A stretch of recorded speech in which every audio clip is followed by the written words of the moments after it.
Welcome back to Goals on Sunday here in the company of Joe Jordan and Mick McCarthy. Do you remember those days? I don't remember the hair, that's been that long. Of all the things, it's the thing you miss the most. We're just saying, the music, the hair, the kits, it was all better back then, and wasn't the it? pitches. And the pitches. And the pitches, yeah. Goodness me. Big difference now. 1 or 2 waterlogged pitches back in the day. You had quite a fearsome reputation as a player. Do you think that's fair, Joe? Yeah, possibly, yeah. There were different days, different, I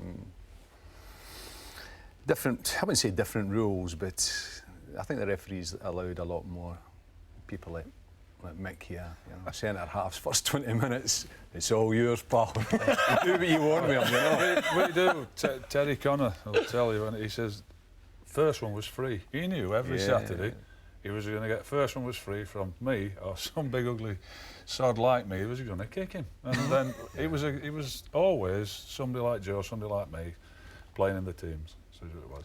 I was every single week. It was what you expected. Just you knew it was going to come, and you're just waiting for the referee to a point. First 20 minutes, then the referee's got to step in and get it under control. If not, then you had to look after yourself and make sure that you finished the game. Which was often the battle. So, I mean, these images of you, but particularly, you know, this image here. I mean, that's sort of image that would terrify a centre back. Well, I'm saying they'd be waiting for me to kick him. I'd actually be waiting for him to kick me as well. It's not like I'd be walking out thinking, oh, I'm playing against Joe John, I'm going to rough him up all day. I'd be thinking, I'm going to have to look after myself today against...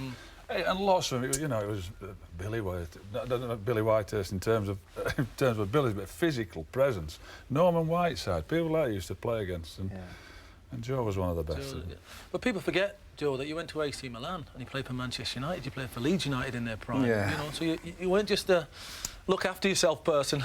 No, I was pretty fortunate. I came from Green Up Morton to Leeds United. I was 18 years of age, and I had 7.5 years there, and I couldn't have really went to a better club to learn my trade, to learn my profession. Were you knocking on Don Revie's door when Mick Jones and Alan Clark are in the team saying I should be playing? No, not really. I think it was a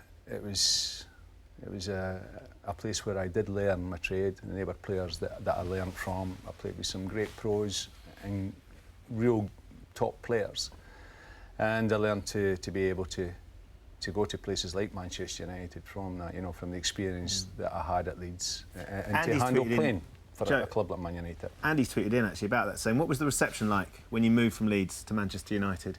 Because notoriously sort of a strong rivalry between the two, and it's quite a big feed, wasn't it, between you and yeah, it was a few bob then.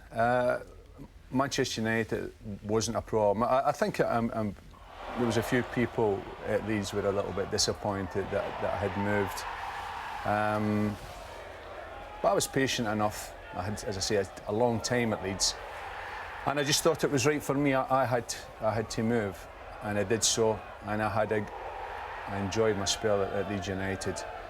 And I've got to say, playing for Manchester United was fantastic.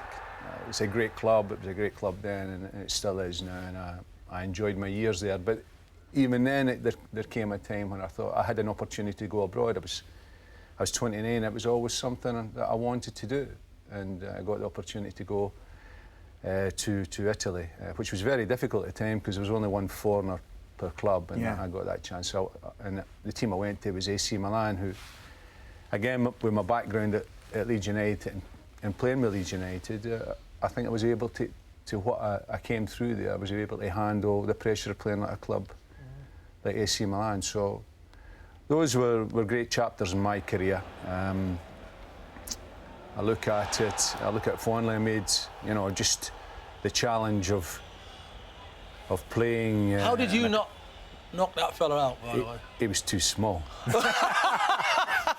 I'd get a bad reputation picking on somebody like that. Dave D, Mark Harlan, Sean Murphy, Dan Bingham, Rick Lunn, Adam, who's a Leeds fan, Dave Gadden, all said, tell us what on earth went on and why did you not knock him out? But what happened post this, Joe? I think Gattuso lost the place. I think, you know, it was a game where he's captain his club. We won the game. I think he had problems with one or two of the players. He had a problem with the referee. He had obviously a problem with himself, and then he picked on an old man like me to try and resolve. Modern day centre forward would have gone down and rolled around though, Joe. I have to be honest. No, I'm not saying you, Rod, but there wouldn't no danger to have gone down. Oh yeah. Gattuso knows. He knows it's going to get broke up anyway. It's never going to end up in a fight. Has he apologised to you or anything? He did invite me across to the training ground. Yes, there was. To sort it out. No. I think he wanted for me to be his guest there. This was maybe 6 months after it happened, but I never got the chance. I don't think he's no longer there. I think he had a problem with an eye, and I think his career's been cut short. But I mean, AC Milan is a club, and Milan is a place where I've still got a lot of friends, and I will go back there. You know, I will go and watch the games, and maybe even go back to the train, but not necessarily on that invitation. You know, that's what is in the past is in the past, and as far as I'm concerned, it's forgotten. I don't hold any grudges. You know, just a pity I wasn't playing. There wasn't a fixture coming. There you go. Clearly, your relationship with Harry has been very successful, particularly your period here when you were at Spurs together. What's he like to work for? I think for me to work, it's not a problem, but I think the most important thing is I think players enjoy working for him, and I think you see that coming across in the manner in which his teams play. I think you see them playing a brand of football where they're free to express themselves. He's a manager who's got all values, you know. I think he keeps them.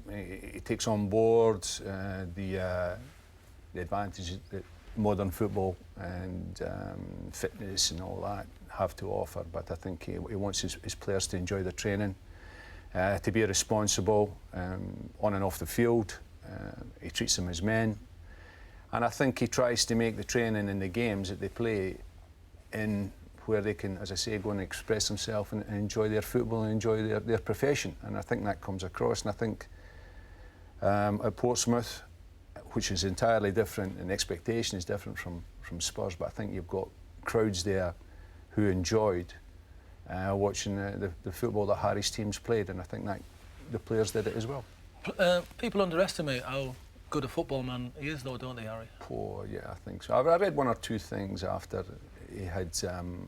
First of all, you know, there was all the speculation of Harry going and possibly being the England manager, and then that didn't come up and didn't happen, and then Harry finds himself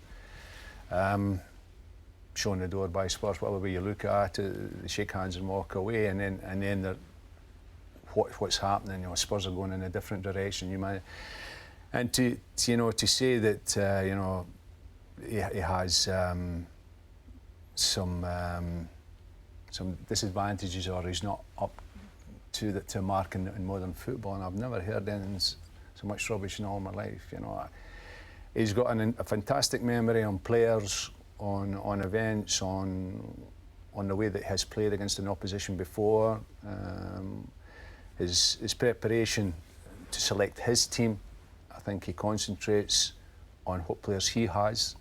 He doesn't avoid or underestimate the opposition. He looks at them very carefully, but he concerns himself about his 11 and how they can play against that opposition and get the best. And I think he's a very brave manager. You know, I think he'll select teams. I remember going to Manchester City. It was the second last game of the season, and we had to win it, or maybe to get a draw and then go to Burnley to win, or something like that. And he took the bull by the horns, and he went there and he played a team that you look at on paper, and it was a very exciting and forward-looking team, you know. And he went there to win the game, and we did win it, and we got Champions League football. But he assessed that by the strengths of his team against what on the night was Manchester City's. But he does think very, very deeply about the selection of his team before he picks it.